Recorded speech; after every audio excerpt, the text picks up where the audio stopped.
Yes, now I'm going to add the water. I'm using a little bit of Better Than Bouillon.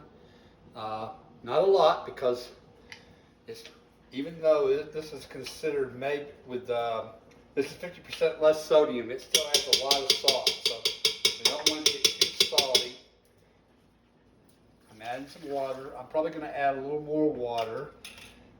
Okay, hit stop. It doesn't have to be perfect. I probably added about 3 to 4 cups of water. You don't have to use all the stock, but you're going to want to have a pretty good chicken stock that we're going to thicken up with milk and flour and cornstarch and season it properly afterwards. It's better not to get it too salty in the beginning. You can always add more salt. You can't take the salt out. Now like I said, I'm gonna cook this chicken. This chicken came out of the freezer frozen. So, and these are chicken tenderloins, so they're a little bit smaller. But since they're frozen, I'm gonna go 15 minutes. If they would have been thawed out, I would have gone 10 minutes. So, whatever kind of Instant Pot you have, with mine, I'm gonna hit the pressure cook, and I'm gonna go up to 10 and cook it on high, and then it should be done. Okay, now we're going to saute the raw vegetables a little bit before we add them. I'm going to heat up the pan. You can use either butter or a little oil of your choice. I'm using olive oil. We pretty much cook only with grapeseed oil for high heat, olive oil, a little avocado oil, and butter around here. That's just our choices. I like coconut oil too for high heat, but most of my family does not like the taste of coconut oil. It's a very healthy oil to cook with as well, but I don't cook with it much since my family doesn't like it. My wife and I have 2 adult sons that live with me still, now 4 sons that are special needs, so they're still living with us, and so here we go. Grab the vegetables, and we add them. Let that get a little hotter. As you can see, my wife calls me a sloppy cook. That's probably true. A little bit sloppy and messy.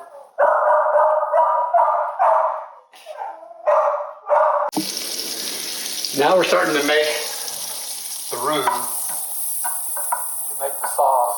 Using a little bit of butter. I'm going to add a little bit more olive oil as well. I'm going to put in a dash of my blend here again. My tender salt, pepper, garlic. And then I'm going to put a little flour in there. Maybe add some cornstarch as well later. The flour takes out though some. There goes the messy chef again.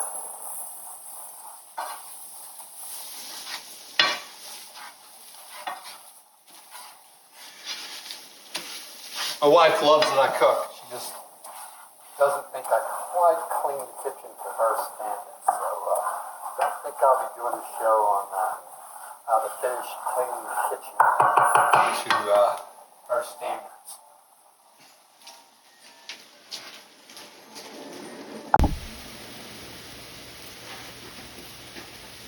I've just added in some stock, a little bit of chicken stock. And I'm going to open up a new milk. It's going to be stubborn on me. Grab a knife.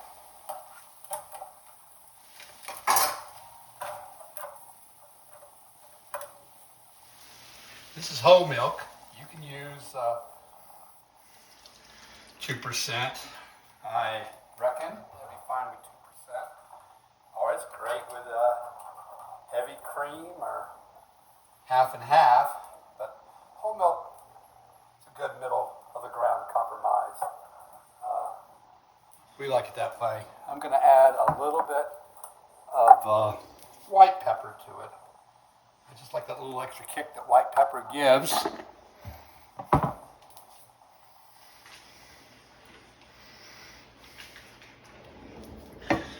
sometimes add a little touch of nutmeg, but I usually have whole nutmeg. I also had some pre-ground nutmeg. Prefer the non-pre-ground, but ran out not long ago and it lasted me forever. And it's just one of those things I keep forgetting to get at the store. So I'll have to get some more. But a little touch of nutmeg in it adds a little nice undertone of flavor. It doesn't run it without it, but it just adds a subtle little taste that most people can't even recognize is there, which is kind of nice. Let's just put a little more of this there instead. And I'm going to have to probably get ready for making my cornstarch slurry as well.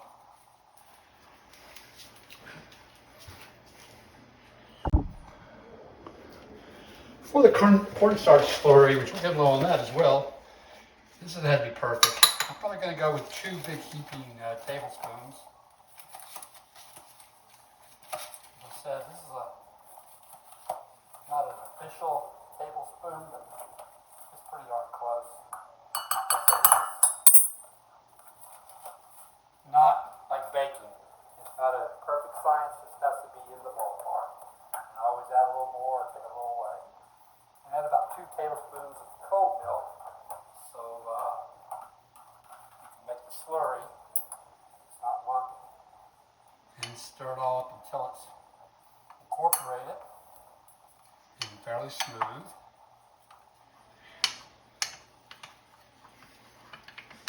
Nobody likes lumps in their sauce. Let's try to get it smooth. And then let's add this slurry of cornstarch into the liquid here. Slowly stir that in. And I'm going to need a little more milk too, because I'm going to need a little more sauce for this pot pie. My wife does not like it if it's not pretty saucy. And there goes the messy chef again. Let me grab a sponge.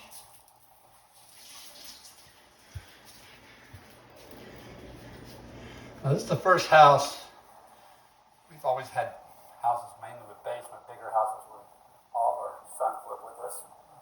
But I have bad knees, so we looked for a ranch house, which that's what this is.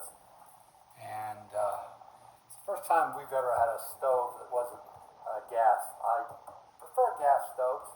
This is more easier to clean than most gas stoves, being the messy chef I am. But still prefer gas. But it's not bad. We also have an induction portable cooktop, which works pretty well.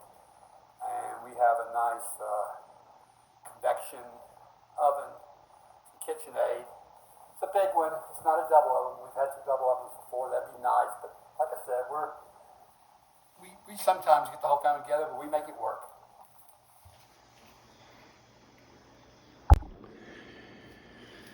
Here we go, opening the Instapot.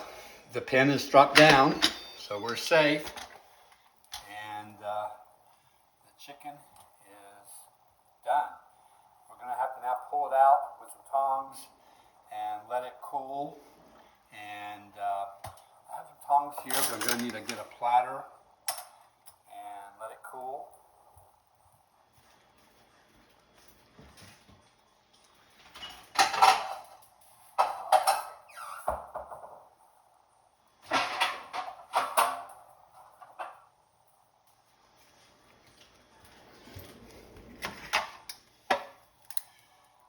Now, pulling the chicken out.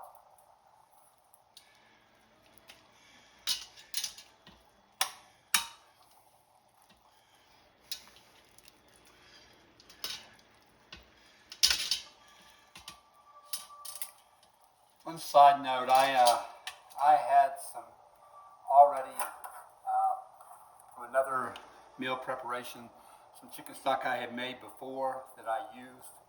This chicken stock I have not used yet in our roux, and I'll be saving some of this for another future meal.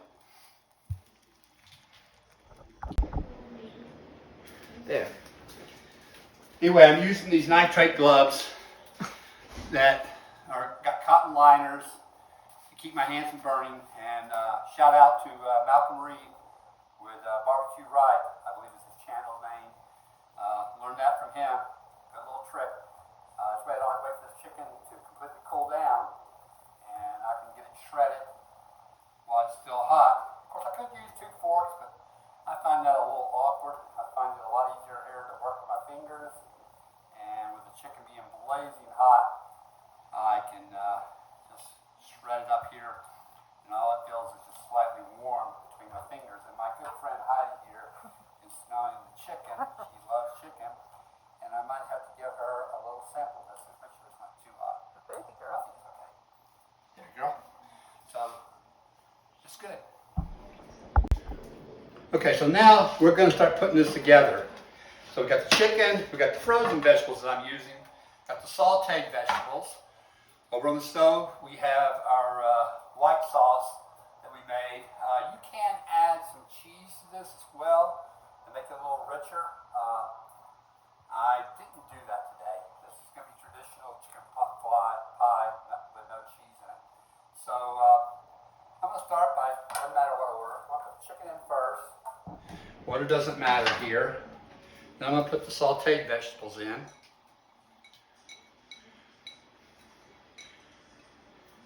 And then I'm just going to kind of incorporate everything here now. Everything I may not need all, but let's see how much I can use of the frozen vegetables. And I'm just cooking these frozen. They will cook during the baking time. They're kind of like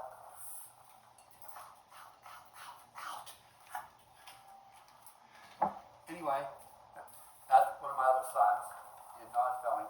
So anyway, now we've got the other vegetables incorporated, the frozen ones, or the partially frozen still. And now we're going to put the white sauce on.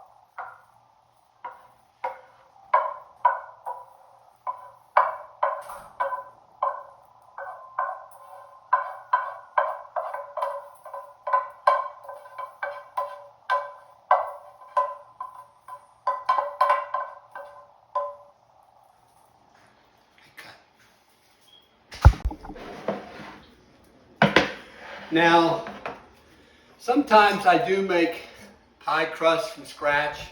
I think I do it okay. I won't say great, and it's pretty good. But sometimes I just kind of do this like a semi-homemade. Everything's homemade in here pretty much, as you know, brought together. You can buy pie crust at the grocery store, you know, the frozen kind, or we really like it with crescent rolls on the top. So I'm going to go the easy way with crescent rolls.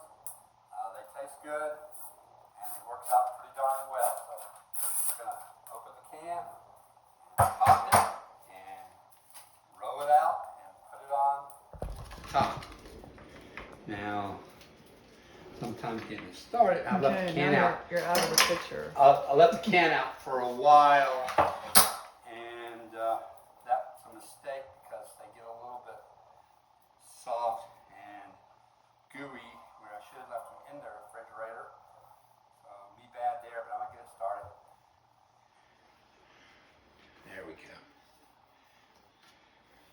It's very doughy.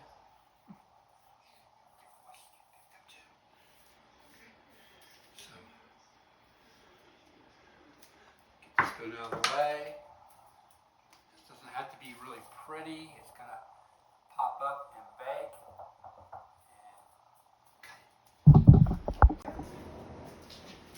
Okay, now we're getting ready to put it in the oven. We can preheat the oven to 375. I'm just cooking on regular bake. I'm not doing it convection today. So we'll be cooking this for about anywhere. It just needs to be bubbly with the crust getting brown. I'd say 45 minutes to 55 minutes. So we'll have to play that by ear. But we're ready to go. And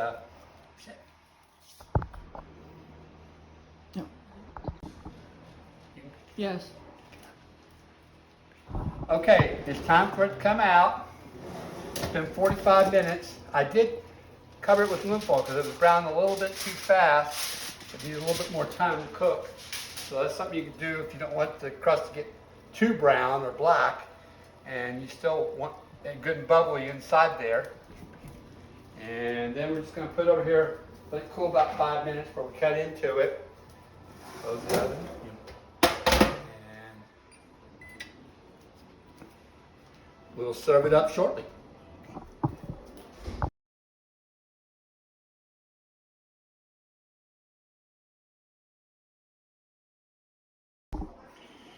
Okay, now to try it. This is chicken pot pie, the crust, a little side salad. Let's just try with a little big piece of chicken. Let's get a little crust with it. That always makes it taste better. And there we go.